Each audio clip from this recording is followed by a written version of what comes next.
Hello.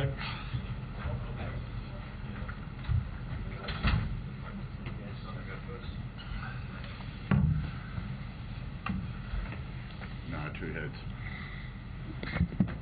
2 heads. Enough for Queensland.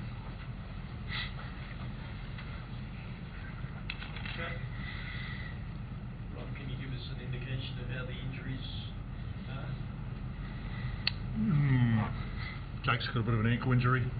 Carlo's got a sore hamstring. Apart from that, I think we're okay. Joe Walton, is he Ankle. Yeah. Jake look serious? Hard to say. Looks a little bit syndesmosis-y, if you know what high ankle sprain, but it's really hard to tell at the moment. It's too early. Yeah, he's got crutches, but yeah, we'll see what happens. Sort of lost PB if he's got to spend any time. Oh yeah, big loss. Yeah, wouldn't be great for us given he's just our new captain, and yeah, so there'll be implications there. But as I guess I've alluded before, we've got a great young leadership group doing a great job and behind him, so someone will step up. He was playing quite well tonight. You were probably still in the hunt there before he got injured, despite the scoreline, felt like.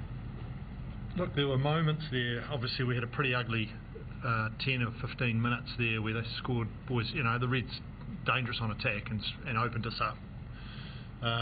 So at 21-7, then the red card occurred, and not to concede another point for that 20-minute block was very courageous. So we showed some good signs. We had some opportunities. You know, our scrum was a bit fragile. Line out probably wasn't as clinical as it needed to be, but on the back of those two, we still managed to, I guess, failures in those two areas, we still managed to create a couple of little glimpses, but we certainly weren't good enough. You know, we weren't good enough today. What happened in that 10 minutes, do you think? Yeah, it was probably more, I don't know, I thought it was more like 15 or 20, but yeah, that period, yeah, when we got the ball, we let it go too cheaply. So we made errors, and then we just had some defensive howlers, not an individual, but just more, you know, guys not reacting well enough, and it's a real shame because Jason Gilmore's done a great job with the boys, and we just had some weak moments mentally, I think, and then really cost us against a side like the Reds with the firepower they've got in their back line. We just got exposed. As you find the speed of the game, Hugh, with the changes in the rules there? Yeah, it's quick, but nothing ridiculous. I thought there was a few stoppages there. Like after kickoffs, the ad break sort of held it back a bit, so which is a bit of a weird one, bit of rugby league sort of style there, but. You know, it was a quick game. It was a bit of a humid night, so a bit of moisture around, but it was quick, but it was nothing more than usual. Do you think that contributed to like how they were able to pile them on so fast there in the first half? Sort of? Oh, yeah. When you make that many errors and give them that much ball, like Rob said, with the back line like that, and give them a bit of cheap pill, they just took the opportunities, and yeah, and then you saw the scoreline. Rob, what's the red card? Probably those. Yeah, fair enough. After the fact as well, he lost the ball. That make it double. Of course, yeah, no. No, it was a fair call, no doubt. Got to, support the referees wholeheartedly when they see that sort of image. It's just, I guess, it just feels so heartbroken for Izzy. He's a talented young kid. He's come back to try to re-establish his reputation, and that's a tough start for him. But he'll get a lot of support from us because we love him, and it's a tough start for him, but he'll get a bit of a learning out of it, I guess, which is really unfortunate. Rob, can you just tell us a bit about how Izzy's fitted in, going down to New South Wales and fitting in with a new club and finding a position? Yeah, I think to a man, everyone would say he's been a pleasure to have about. He's got his own wee way, but it's a lovely. He's got a great heart. He's got a great bit of banter, and he's a pleasure to have around. Just a brain fade, was it? Well, he's playing his old club. I guess he was a bit of over arousal.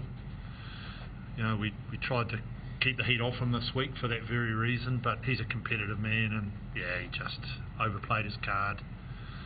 The way the rules are now, it could lead to a bit of a stint on the sidelines and a short season and a one-year contract. Is he not on thin ice, but it's costly for him, isn't it? But like you say, you've got the support around him. Yeah. Look, it's devastating for him. There's no doubt. You know, he wants to contribute. We're lucky we've got a bit of depth in that position to come back in, and we're really confident in the boys that we've got available to us. But it's just, I guess, his personal circumstance now. We've just got to support him and see him through this, and he'll be back. What did you think? Could you take any positives out of tonight? Oh yeah, as I said, down to 14 men and not conceding a point. You know, we had people defending in unusual positions, and so that was great. You know, like, it shows that the boys, it matters. But what we lack, I guess, is consistent effort areas. So sometimes we flow and we do well, and then we just knock off for a moment. And against good sides, you just obviously at this level we just can't do that. And your second rowers, both on debut? Yeah. Look, they toiled away. Yeah, I thought it was a pretty even battle in there across the middle row. Yeah. All good? Thanks, Bob.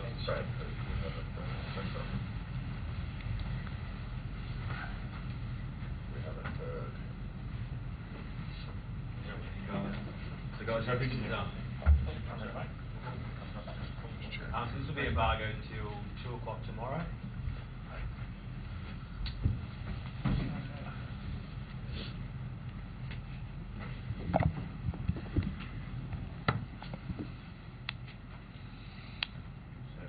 Carlo, you got pretty involved in that out there tonight. A lot of tackling to be done, a lot of scampering around.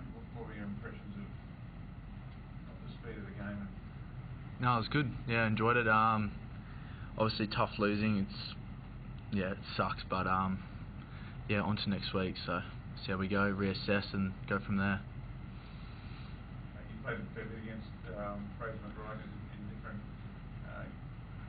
squad situations. In terms of rivalry, did you enjoy coming up against him first up? Yeah, I love it. It's always you know, a bit of fire in my belly playing him. He's a good lad. I'm mates with him, but yeah, it's a different game for me when I go up against him, because obviously he was in the Wallabies. That's where I want to be. So yeah, always good playing him. Big shoes to fill, I guess, with hoops. What was that? It's big shoes to fill, I guess, with hoops. Heading off, and you're in the number 7 now. Does that weigh on your mind at all? That the calibre of player that you come in for? Yeah, hoops is one of the goats. But yeah, I'm just trying to do my best, see what I can do, and yeah, do the best for the team. Some of the teammates are actually comparing you a little bit to him this week. I don't know, is that a bit of a thing around the team? That's an honour to be compared to a bloke like him, but I like to think of myself as as Carlo, not be compared to other people. Yeah.